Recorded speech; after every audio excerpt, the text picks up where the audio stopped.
बहुत पुरानी कहानी है। दूर कहीं एक घना जंगल था। जंगल का परिपालन करता था वहाँ रहने वाला एक शेर। वैसे वो नाम का शेर राजा था, पर उसमें थोड़ी भी गांभीर्यता नहीं थी। किसी की भी बात नहीं सुनता था वो।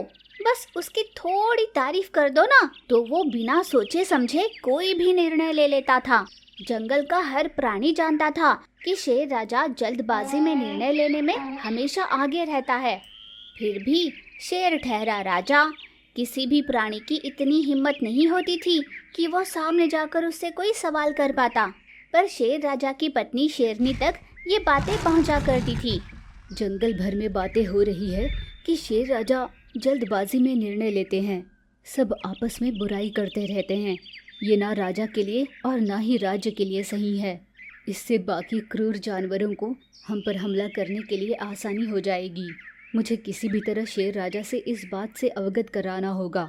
शेरनी ने ऐसा तय किया और इसी विषय में वार्तालाप करने के लिए वो शेर की गुफा में चली गई। उस समय शेर राजा पेट भर भोजन कर आराम से सो रहे थे। डरते डरते ही शेरनी ने शेर राजा को जगाया। शेर राजा, मैं आपसे कुछ बात करने के लिए आई हूँ, आप उठोगे?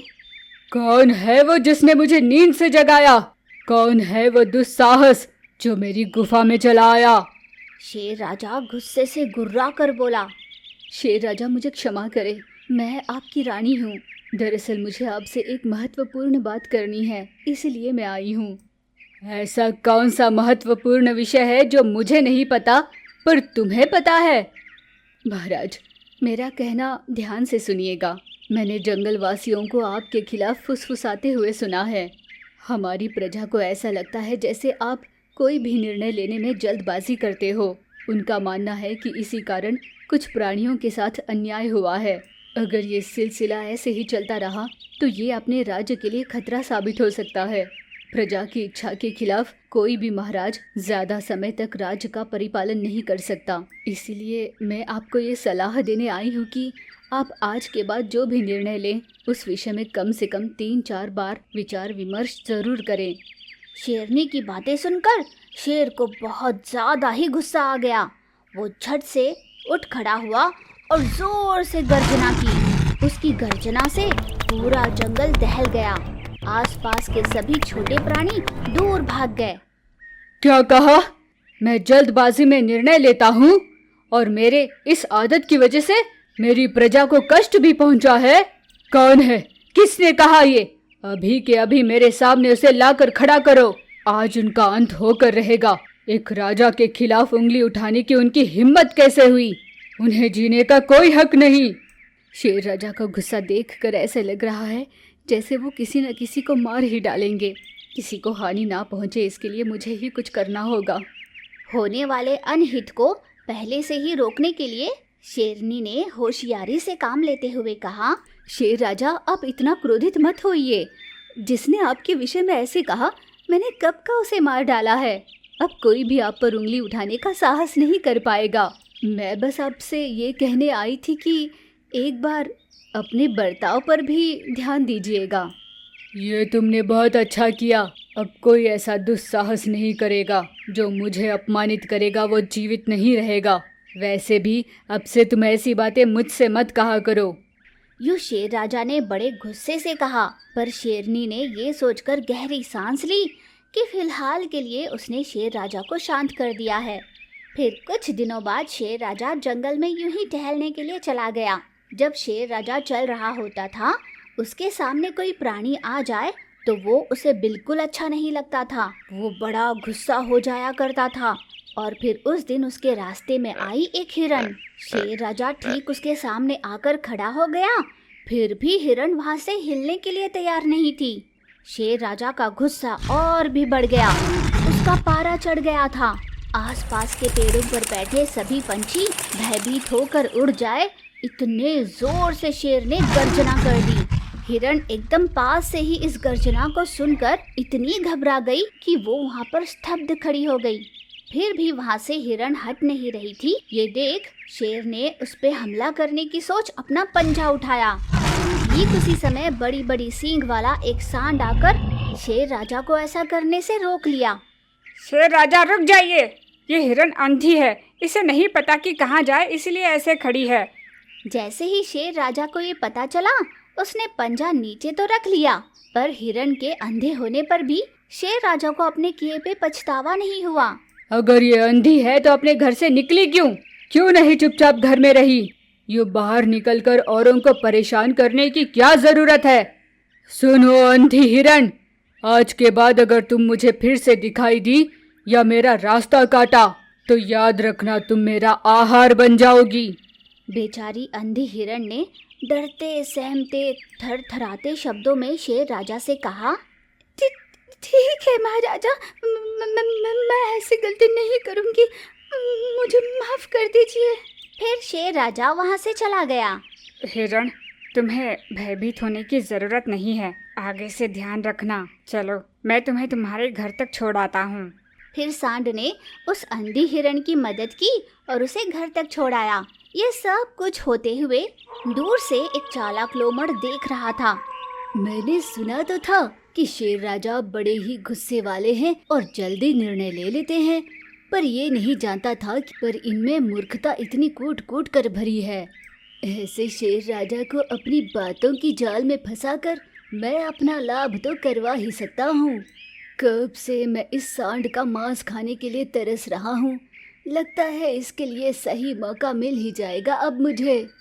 फिर अगले ही दिन लोमड़ एक चालाक उपाय के साथ शेर राजा की गुफा में चला गया। उस समय शेर राजा अपनी पत्नी और बच्चों के साथ गुफा के सामने बैठा हुआ था। लोमड़ ये सोच कर गया था कि वो अपनी नम्र बातों से शेर राजा को अपनी बातों में फंसा लेगा।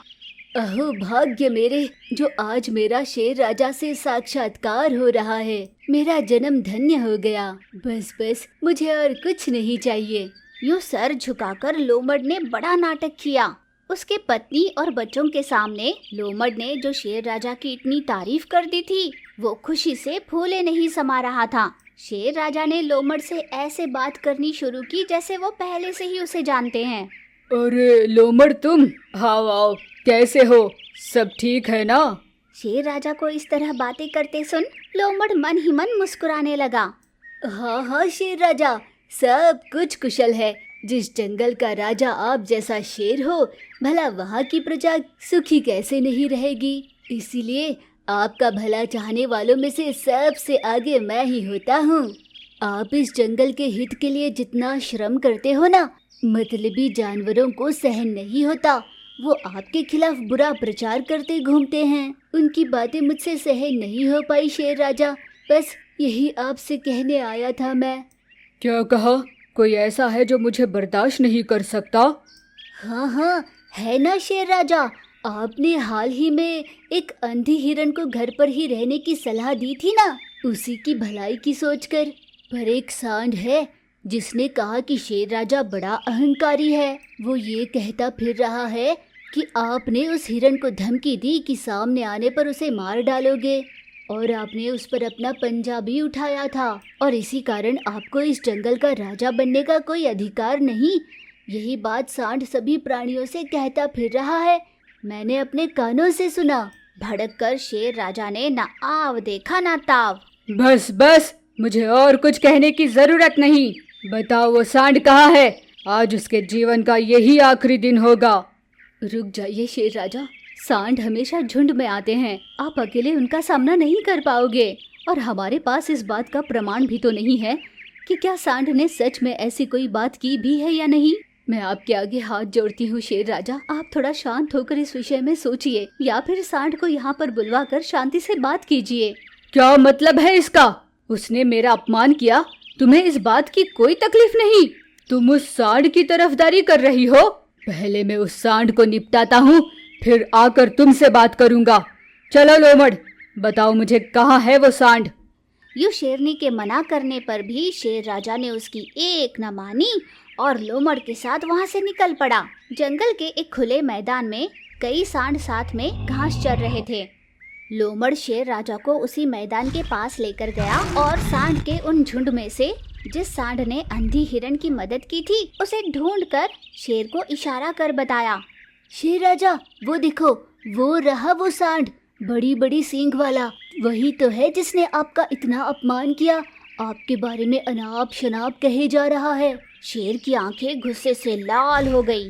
वो बड़ी तेजी से छलांग लगाकर सांड की ओर दौड़कर चला गया। पर यहाँ लोमड़ एक बड़े से पाषाण पर बैठा हंसता हुआ ये तमाशा देख रहा था। सांड ने शेर राजा को उसकी ओर आता हुआ देखा और अपनी जान बचाने के लिए उसने अपनी सींग को उसकी ओर झुकाकर रखा।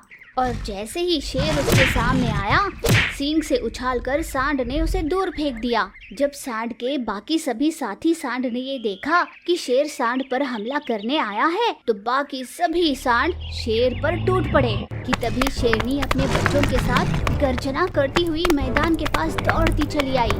चार शेर को एक साथ देख सभी सांड पीछे हटकर खड़े हो गए। शेरनी उन सबके सामने आकर खड़ी हो गई और उनसे कहने लगी, इन्हें क्षमा कीजिए। शेर राजा अपने आप से आप पर हमला करने नहीं आए। एक चालाक लोमड़ की बातों में आकर ये इतना गुस्सा हो गए कि बिना सोचे समझे आप पर हमला करने आ गए। इस बार के लिए इन्हें क्षमा कर दीजिए, इन्हें छोड़ दीजिए।